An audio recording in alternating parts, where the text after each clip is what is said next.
Селям алейкум, мир вам.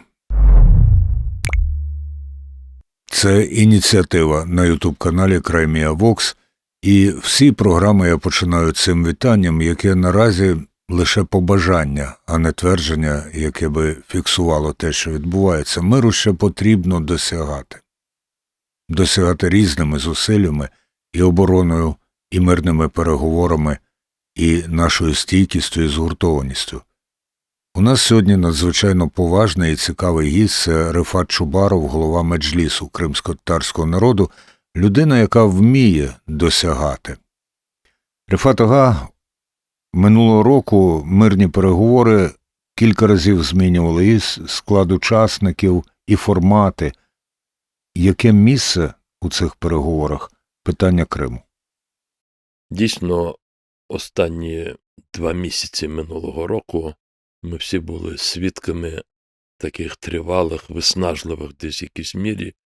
І в результаті цих перемовин, консультацій з нашими партнерами, Сполученими Штатами, нашим українським переговорникам вдалося витворити план з 20 пунктів. І зрозуміло, що цей план, він міг уже і може бути основою для продовження вже подальшої роботи вже з країною-агресором, вже запрошуючи їх до обговорення. То, якщо ми про це будемо говорити, я тут дуже великий песиміст, і ми бачимо ці дні, що відбуваються з 8 на 9 січня і щоденно масові атаки. Але і в цьому плані, де 20 пунктів, ми хотіли би більшої чіткості щодо територіального питання.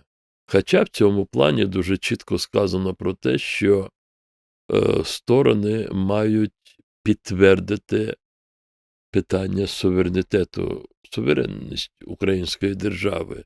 Ну, суверенність української держави означає і її територіальну цілісність. Ну, це в нашому розумінні, у росіян розуміння інакше. Тому ми, коли схвалили заяву наприкінці 2025 року, за результатами цих перемовин, ми, відмітивши плідну роботу української делегації, тим не менш ми сказали про те, що дуже важливо бути чіткими в питаннях територіальної цілісності України і, зокрема, щодо Криму. Росія хотіла б, щоб ми прийняли ті ультимативні вимоги, яка вона висунула на початку цих переговорів. Отже, тут робота буде триватися. Рефат ага, нещодавно від вас пролунала пропозиція включити до складу переговорників представника Меджлісу кримськотатарського народу. Але в складі переговорників уже є Рустам Умєров. Він не тільки секретар Ради національної безпеки та оборони, він ще й член Курултаю, наскільки я знаю. Так, Рустам Умєров є делегат Курултаю кримськотатарського народу, але ви назвали його і державну посаду, він секретар Ради національної безпеки і оборони України. Склад групи переговорників досить малий. Наскільки ви розраховуєте, що до вашої пропозиції прислухаються? Слухайте, тут головне знайти таку форму участі, щоб всі переговорники зі всіх сторін усвідомили про те, що мова йтиме не лише про Крим як територію, що мова буде йти ще про Крим як землю кримськотатарського народу, як його батьківщину. І тому тут головне, знаєте, ще раз повторюю, не сам формат участі, от буде сидіти за столом представник Меджлісу кримськотатарського народу чи ні, а тут головне, наскільки будуть враховані права, інтереси кримськотатарського народу при будь-яких варіантах, які будуть пропонуватися різними сторонами. Ми ж розуміємо, на чому буде настоювати російська сторона. Вона буде вимагати, щоб Україна визнала, що Крим вже нібито є російською територією. І тут має дуже чітко звучати позиція кримськотатарського народу, яка може бути озвучена його представницьким органам, що кримські татари хочуть далі жити на своїй землі у складі української держави. Зрозуміло, це може сказати кожен з чиновників і дуже поважних діячів української переговорної групи, але в цій ситуації, коли це як позиція представницького органу, до цієї позиції будуть трошки по-іншому прислуховуватися, тим більш такі механізми, як представництво інтересів прав корінного народу через обрані ним органи, вони передбачені міжнародним правом, зокрема Декларацією ООН про права корінних народів. А наскільки вони передбачені українським законодавством? Ми неодноразово чули, що досі залишаються проблеми із правовим статусом Меджлісу кримськотатарського народу. Чому стільки зволікання?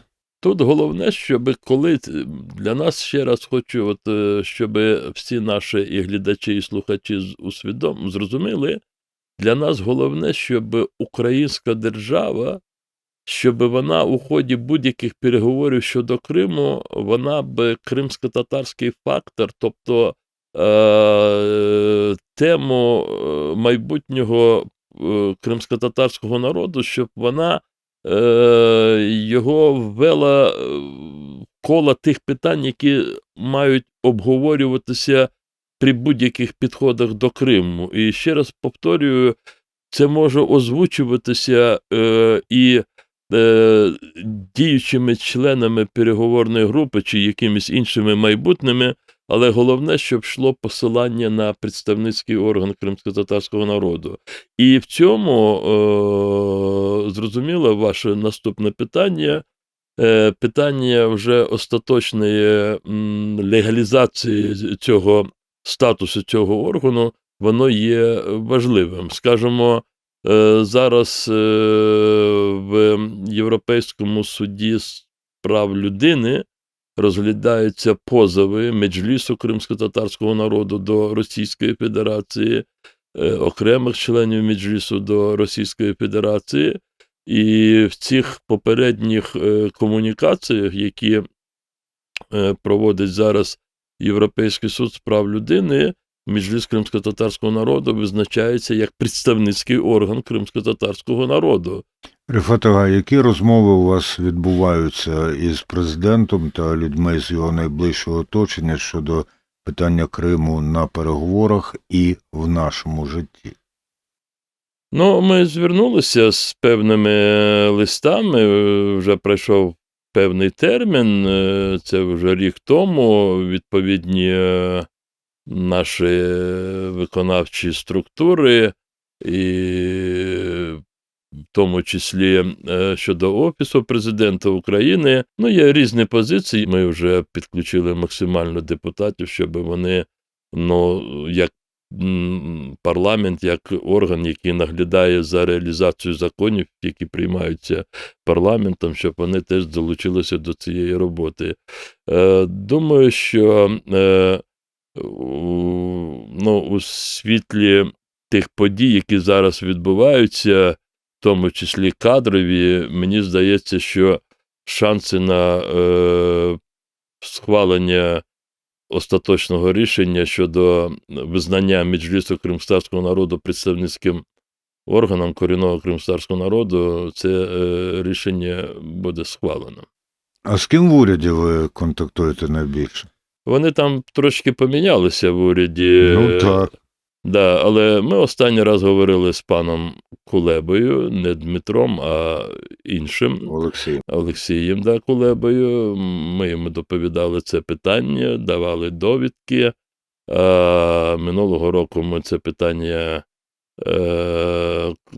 обговорювали при зустрічі президентом України з представниками корінних народів національних меншин. Потім минулого року також наприкінці відбувся перший в Україні Конгрес корінних народів України. І в тому документі, який був схвалений цим конгресом, ця тема теж була однією з ключових. Тому тут немає недоліку в комунікаціях, тут є питання щодо узгодження між різними гілками влади, рішення, бо у нас зараз такий стиль управління, коли всі оглядаються на політичне керівництво. І я думаю, що з цим треба рахуватися. І якщо за законом це питання має бути вирішено виконавчою владою, але якщо воно не схвалює рішення, то політичному керівництву треба просто це випереджувати і визначати свою позицію. Хоча дійсно тут не президент має приймати рішення, мав би приймати. Але він може підказати. Він може підказати, і тому ми до нього і зверталися. Нам не вдалося поки що цю тему обговорити з новим керівником уряду, тобто віце-прем'єром, але сподіваюся, що і віце-прем'єр також долучиться до цієї проблеми. Рифат Ага, а от кримським татарам що дає визнання правового статусу Меджлісу кримськотатарського народу? Це просто моральна підтримка, чи це якісь реальні важелі впливу на українську політику? І я якось говорив раніше в якомусь виступі, що оце не завершення цієї роботи, воно ставить під сумнів весь той масив роботи, який був проведений. І ми знаємо, що закон був схвалений за ініціативою президента України. І тому от в цій ситуації доведення питання до кінця, воно показує, що Україна усталено прямує в алгоритмі міжнародних законів щодо прав корінних народів, що це підхід такий системний вже. От цьому є моральний вимір цього питання. Ми і собі, і всьому світові говоримо про те, що наше рішення, воно було настільки усвідомлено, бо ми розуміємо і міру відповідальності за долю цілих 3 народів в Україні, і ми знаємо, в якому вони дуже такому критичному стані: кримські татари, караїми, кримчаки. Але є і інший вимір, це практичний вимір, це коли чиновники в будь-яких міністерствах, відомствах, службах, схвалюючи питання, спрямовані на сьогодення, майбутнє Криму чи кримськотатарського народу, караїмів, кримчаків, вони це не можуть робити одноосібно або в якийсь інший спосіб, але без нас. Вони мають це обговорювати з нами. Закон дуже, знаєте, він такий виважений, і він дає можливість виконувати свої функції і органам державної влади, виконавчої влади також, і враховувати позицію корінних народів. Закон не дозволяє нікому блокувати вирішення питань. Тобто державні структури мають враховувати позицію. Вони можуть і не враховувати, але вони мають вислухати, вони мають обговорити. Рифат Ага, які ви можете от зараз без підготовки, хоча, може, ви це запитання і передбачали, назвати 3 головні досягнення Меджлісу за минулий рік? Те, що Крим, питання деокупації Криму, воно залишається порядку світової політики, це без перебільшення. Це перше. І тут діяльність Меджлісу кримськотатарського народу, вона була багато в чому на це направлена. А друге, це питання збереження національної ідентичності. Ми займалися вирішенням питань, які мають значення на тривалий термін. Буквально днями з друку виходить вже правопис кримськотатарської мови. Це для нас було дуже важко її підготувати, розробити, зібрати велику команду зі всього світу, виходячи з того, що Крим окупований, і там дуже багато спеціалістів залишилося. Інші проєкти такого збереження культурної спадщини, книги, це я би назвав би другим. І третє – це усвідомлення українським суспільством важливості Криму, кримсько-татарської складової в українській державі. Тобто для нас дуже важливо було, щоб збереження Криму і кримсько-татарського народу у світовій політиці, воно було синхронізовано з таким же збереженням в українському суспільстві, бо одно без одного воно не спрацює. І мені здається, в якійсь мірі нам вдалося настільки, наскільки вдалося, але, бачите, і Кримська платформа, саміт був голів держав в Нью-Йорку, в штаб-квартирі ООН минулого року, парламентський вимір був в Швеції, Стокгольмі. Отже, питання деокупації Криму, воно можливо лише тоді, коли і світ, і українське суспільство буде усвідомлювати, наскільки це важливо і для розвитку світу. Можливо, це пафосно звучить. І наскільки це важливо для майбутнього української держави. Це Крим, такий маленький півострів. Дивіться, Такий маленький півострів, 28 тисяч квадратних кілометрів, він сьогодні, як повернуть його, в який бік і з якою долею справедливості чи нахабства, від того залежатиме, куди піде світ і куди піде Україна. Ви трохи вже наближалися до цього питання, говорячи про те, як Росія хоче подавати і подає питання Криму світові. Але я прошу вас удокладнити, а куди Росія хоче повернути Крим? Йдеться про те, щоб наповнити його повністю, якомога наповнити приїжджими людьми. Йдеться про те, щоб знівелювати оцю кримсько-татарську ідентичність. Йдеться про те, щоб і далі нарощувати там військову присутність. А може щось інше?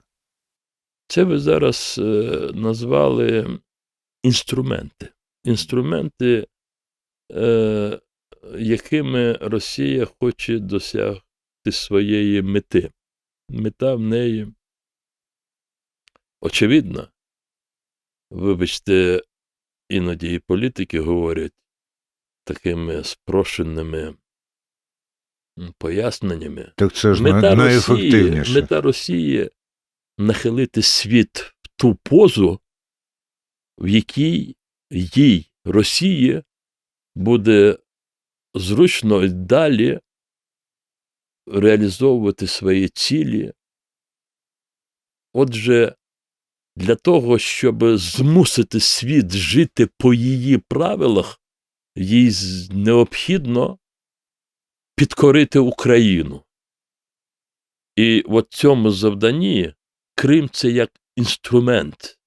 І ті способи, як вона думає, і не тільки думає, вона намагається посилитися в Криму, це для того, щоб далі здійснювати ескалацію своїх намірів, використовуючи і Крим, і в тому числі фізично, як територію, бо там є інтереси на півдні і все таке інше. Отже, і тому я говорю про те, що на якому не було б це рівні, деякі з цим не погоджуються. Ми це говоримо на міжнародних майданчиках, ми кажемо, думайте про себе, про свої країни. Якщо ви серйозно будете про це думати, ви не обійдетеся без Криму, бо якщо ви погодитесь на чи будете змушувати нас піти на територіальні поступки, це означатиме про те, що ви вже викликаєте велику біду на свої голови. Вона просто трошки піде пізніше. І тому, дбаючи про свої народи, ви починаєте з захисту України, Криму, кримських татар.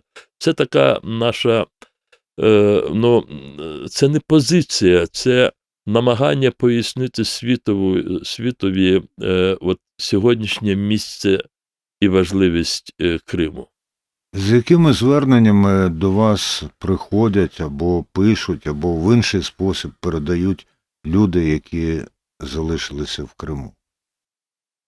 Різні, бо все це визначається тим, що є велика небезпека для людей, які живуть в Криму, за встановлення якихось контактів з меджлісом кримськотатарського народу, чи взагалі з українськими структурами будь-якими.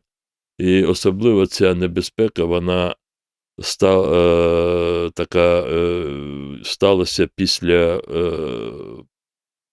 24 лютого 2022 року. Вона і до того була, вони відслідковували, моніторили, зупиняли людей, які виїжджають чи в'їжджають в Крим, але тепер це стало неможливо. Але, тим не менш, люди намагаються знаходити шляхи. В першу чергу це залишаються поки що ті інтернет-засоби, які для людей є доступними. Я не буду зараз говорити ці додатки, хоча я думаю, що спецслужби Росії все це знають. Але більше стало звернень, коли люди передають або самі безпосередньо звертаються до нас, або через третіх осіб, коли ті виїжджають вже за межі Криму, доступні їм країни. Скажімо, людина виїхала в Туреччину, бо вони можуть виїжджати в Туреччину, вони звідти з нами зв'язуються, чи зв'язуються зі своїми рідними, які були вимушені покинути Крим і живуть там, скажімо, в європейських країнах. Але щоденно в Меджлісі ми отримуємо від декількох до десятка заяв. Як правило, ці всі заяви, вони спрямовані на ті прохання, які дозволятимуть людям зберігати свій зв'язок з Україною, з своїм народом. Тобто, от такі є прохання. Зрозуміло з тими, хто в Криму, зрозуміло з тими, кому вдається виїхати і зв'язатися з-за кордону з вами. А на які проблеми кримськотатарської спільноти, яка живе на вільній території України, вам потрібно реагувати найбільше? Вони практично не відмінні від тих проблем, які відчуває кожен українець. Якщо це вимушені переселенці, а подавляюча більшість кримськотатар, які живуть на материковій частині України, вони були вимушені покинути свої доми або в Криму, або в Херсонській, Запорізькій областях.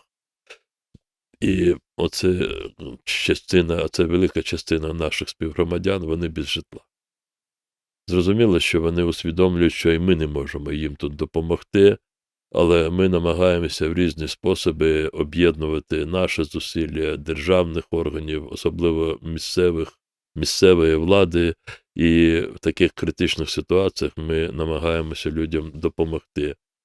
Є питання, пов'язані з охороною здоров'я, це коли хворіють особливо діти, старші люди. І ми здійснюємо певні програми підтримки людей гуманітарною допомогою. Коли я говорю «ми», це означає, що тут не тільки меджліс кримськотатарського народу, але і духовні організації, і громадські кримськотатарські організації. Є різні програми, особливо ми вдячні Духовному управлінню мусульман Криму. Ми створили коаліцію кримськотатарських організацій. Це вже більше ніж 2 роки, Кримський фронт, і через це об'єднання кримськотатарських організацій. Ми намагаємося концентрувати ті вигляди гуманітарної допомоги, яка спрямована не тільки на людей, але спрямована на заклади охорони здоров'я, на місцеві органи влади, школи. Ви згадали про коаліцію кримськотатарських організацій, а ще є рішення про створення громадської ради при Меджлісі. Як тут просувається справа і наскільки визначені повноваження і обов'язки громадської ради? Дивіться, минулого року ми провели таку нараду представниками. Це було вже восені, у вересні. До того ми розробили проєкт положення, надали для обговорення. Потім провели у режимі такому онлайн, офлайн, більше ніж 80, 70 з чимось, там було близько 80, здається, представників громадських організацій. Обговорили принципове питання, дали можливість викласти свої пропозиції у письмовому вигляді. В грудні місяці ми завершили роботу по враховуванню всіх тих пропозицій. Я не скажу, що їх там сотнями, але десь 2,5 десятка таких пропозицій до нас надійшло до положення цього. Я дуже сподіваюся, що цього місяця, в січні, ми це положення вже в остаточному вигляді затвердимо на Меджлісі, на засіданні Меджлісу, і вже оголосимо початок подання кандидатур до складу цієї ради. А як відбуватиметься затвердження чи вибори кандидатів, вже членів громадської ради? Це Меджліс буде розглядати і казати, цей годиться, ця годиться, а цих ні? Дивіться, буде певний механізм це все буде в відкритий спосіб, тобто кожна організація буде мати можливість, буде обговорення, будуть критерії, і згідно цих критеріїв Меджлісу буде запропонований склад цієї ради. Меджліс буде схвалювати склад. Рифат Ага, останнім часом і міжнародні партнери, особливо, я, правда, не знаю, чи можна Сполучені Штати в нинішньому стані називати партнером, скажімо так, і міжнародні учасники процесу. І в Україні ми дедалі частіше чуємо і від них, і від наших багатьох заклики до проведення виборів в Україні. І тут, багато вже про це говорилося, не будемо повторювати заперечення і аргументи за, які тут виникали. Але от Меджліс опинився у дуже скрутному становищі в цьому сенсі, тому що Курултай провести неможливо з огляду на окупацію батьківщини кримськотатарського народу. Оновлення, очевидно, потрібне, але в який спосіб? І, можливо, громадська рада – це такий квазі-спосіб оновити? Чи розглядаєте ви, скажімо, можливість кооптації до складу Меджлісу? Дивіться, тут все питання полягає в тому, що питання легітимності, воно залишається актуальним, але ви не можете посилити, укріпити легітимність в неправовий спосіб. Розумієте, да? І тут є оця пастка. Бо я, до речі, ви згадали про вибори в державі. Якщо і уявити, я скажу про свою особисту позицію, якщо завтра і уявити про те, що якась буде можливість таке перемир'я тривале, щоб провести ці вибори, я все одне особисто буду відстоювати свою позицію, яка полягає в тому, що тут також залишаються проблеми в легітимності тих органів, які будуть в такий спосіб обиратися, бо як бути з тими людьми, давайте я не буду повторювати, вони очевидні, мільйони людей за межами України, в які ці, не знаю, можна буде способи, щоб їх залучити до виборів. І просто ми знаємо, в яких умовах живуть люди і в Німеччині, і в Нідерландах, і в Ірландії. Ви до кожного дому, де вони живуть, розкидані, ви не прийдете, вони не доїдуть до тих виборчих дільниць. Тепер йдемо до Меджлісу, до наших виборів делегатів Курултаю кримського народу. Тут ситуація ще складніша, бо народ, який є джерелом висовування, обрання цих делегатів, він знаходиться в умовах окупації. Зрозуміло, що окупанти не те, що не будуть дозволяти, вони знесуть голову кожному, хто буде вимагати цих виборів.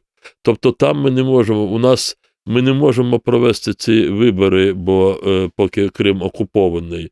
Але ми маємо максимально, і тут ви вийшли на цю тему, ми маємо максимально розширяти той майданчик, ту основу, яка дає легітимність Меджлісу у тому стані, в якому він зараз знаходиться.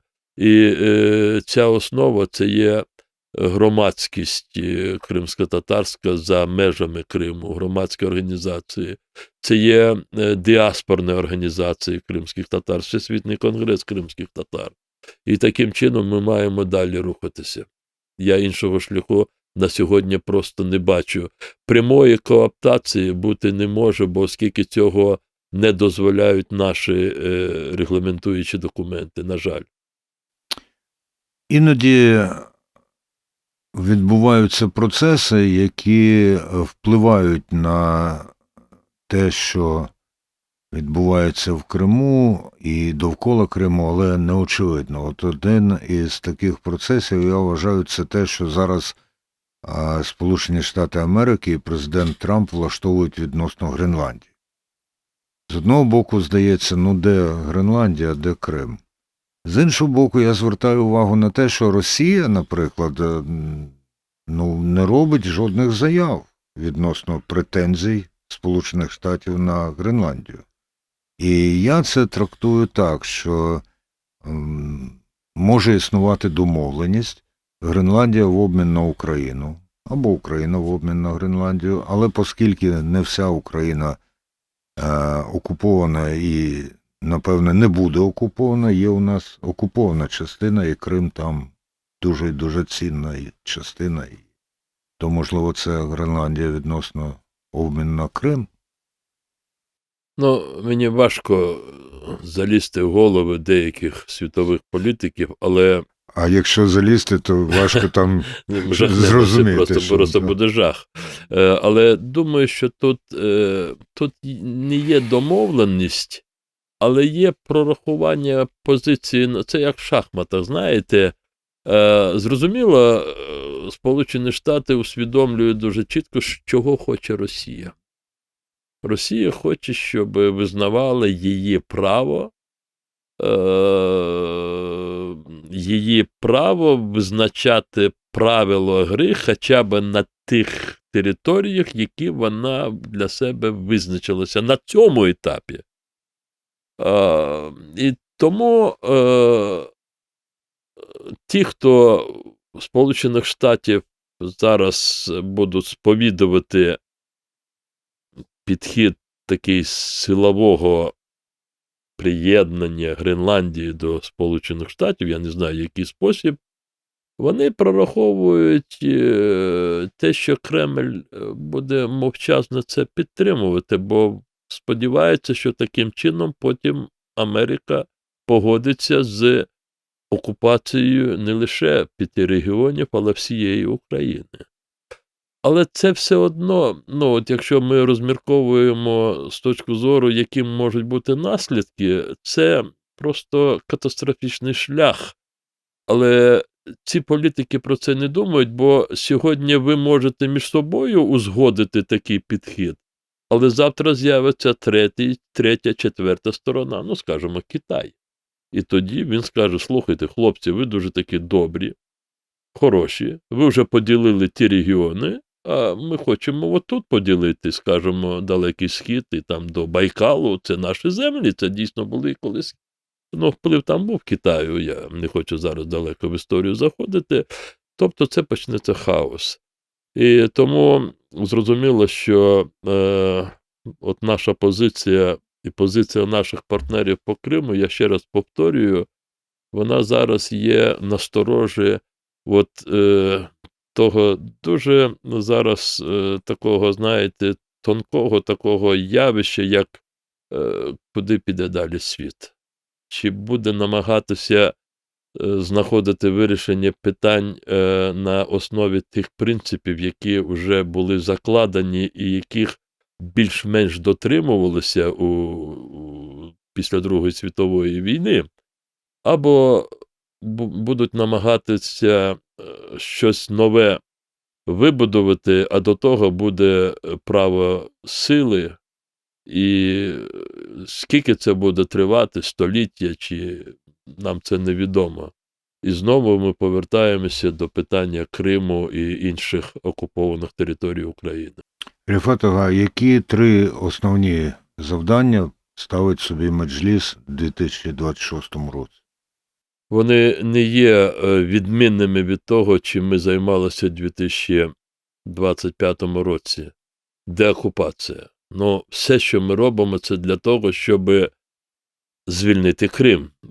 Це питання нашого подальшого збереження і розвитку. Деокупація, я тут не буду розшифровувати все, те, що ми робимо.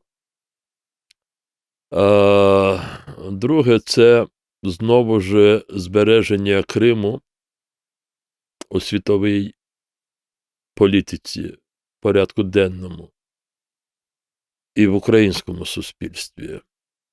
А це і питання представницького органу, тобто це дії уряду. Ми маємо максимально синхронізувати нашу діяльність з діяльністю у напрямку Криму державних органів. Це сьогодні просто вимагає ситуація, яка склалася. Якщо хтось і не хоче, я допускаю, що є такі чиновники, які би так зверхньо вважають, що що там, без них обійдемося. Не той час. Можливо, колись і обійдетеся чи обходилися, але йде мова про Україну зараз. І маємо максимально залучати всі фактори. І особливо ті, які спираються на міжнародне право. Корінні народи, кримські татари, караїми, кримчаки – це питання Криму, питання територіальної цілісності України. Отже, тому цей напрямок теж є дуже таким важливим. І третій напрямок, дуже болючий – це захист людей, які в Криму.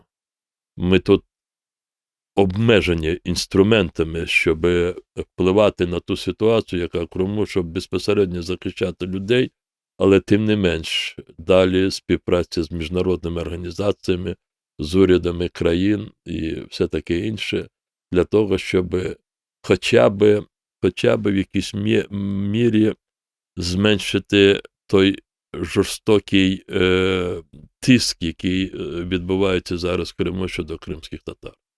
Ріфат Ага, наскільки важливо пояснювати зараз в Україні і популяризувати, я би сказав, ідею утворення Кримсько-татарської національно-територіальної автономії?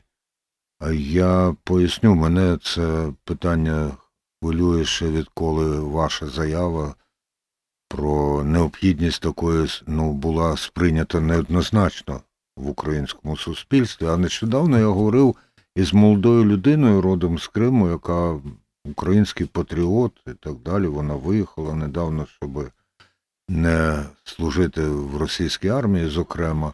І коли я запитав його про ставлення, скажімо так, в цілому позитивне, але зразу починається тільки, щоб це було не тільки для кримських татар, тільки, щоб, значить, і так далі, і так далі. Себто, очевидно, що ця людина сама визнає, що оскільки він навчався в російській школі у Криму, то йому практично нічого про кримських татар не відомо. Навіть про жахливу депортацію 44-го року, було, так. Тому я думаю, що це дуже важливе питання. Наскільки ви докладаєте зусиль до того, щоб українці краще розуміли, що це не загроза, а навпаки, один із способів нашого спільного зміцнення. Я думаю, що тут, знаєте, суспільство настільки багатогранне, що треба знаходити пояснення для всіх тих, які в тій чи іншій мірі не підтримують або, можливо, десь бояться, якихось є у них побоювання. І от я до цього, до речі, відношуся дуже з розумінням, бо з одного боку ми іноді кажемо, слухайте, скільки можна пояснювати, здавалося б, це все вже має бути зрозумілим, але в той же час ми розуміємо, що коли немає об'єднання в єдиному такому напрямку кримсько-татарського підходу, державних діячів, політиків, тоді суспільству важко сконцентруватися на єдиному такому підході. І тому тут багато чого залежить від самої держави. Держави, яка проголошує демократичні цінності і принципи будування держави. Ми ж говоримо про членство в Європейському Союзі. Ми говоримо про міжнародне право. Ми маємо тоді виходити з того, що є права, які держава зобов'язана реалізовувати. Є права корінних народів, в тому числі право на самовизначення. Отже, що треба робити? Перше, на всіх рівнях пояснювати, що це право природне. І воно не залежить його існування від того, чи ви проти, чи ви за. Отже, право є, і ми маємо цим рахуватися. Коли ми говоримо про державу, це означає, що держава рахуватися, це значить створювати умови. Отже, друге питання. В які умови ми створюємо? І для чого? Перше, щоб кримські татари відчували себе на своїй землі господарями цієї землі. Це ж право? Право. Хочемо для себе і для інших пояснити, в чому суть цього господарювання. Давайте розпишемо. Але ми сказали про кримських татар, там ж не тільки вони живуть, там живуть інші люди. Отже, давайте ми випишемо такий спосіб, щоб і всі інші були в однакових правах з кримськими татарами, які відчувають себе господарями на своїй землі. Здавалося б, очевидні такі речі, але тут виникає ще одне питання, і на якому багато є спекуляцій, і багато хто на цю тему відверто не говорить. А чи не несе це загрозу Україні сьогодні чи майбутньому? Чи не буде це посилювати сепаратизм? Ми ж зараз живемо в умовах війни. І тоді ми говоримо, добре, слухайте, ми з вами погодилися, що це право на самовизначення, і ми з вами вирішили створити умови. Ми з вами поставили за мету забезпечити права всіх, хто живе в Криму. Ми з вами це виписали і створили правові механізми. Тепер ми боїмося, хтось боїться, я ні, але є люди, які цього бояться, що це може викликати якісь там загрози для України. Давайте розпишемо такий спосіб, щоб ніколи не було виникнення таких ситуацій, які виникли в 2014 році. От та автономія, яка була створена, от вона була такий неправовий, несправедливий, абсолютно такий спосіб нехтування інтересами корінного народу, етнічних українців, яких 500 тисяч жило в Криму, людей інших. І та автономія була як таким, знаєте, інструментом для Росії надана, і тому та бомба уповільненої дії, закладена в 1991 році, вибухнула в 2014 році. Якщо тоді би ми закладали б автономію, тоді би прислухалися б до нас, які тільки-тільки поверталися, ми говорили: не поспішайте, не час, дайте нам повернутися і разом обговоримо, яка буде автономія. Якщо тоді було б, цього не було б.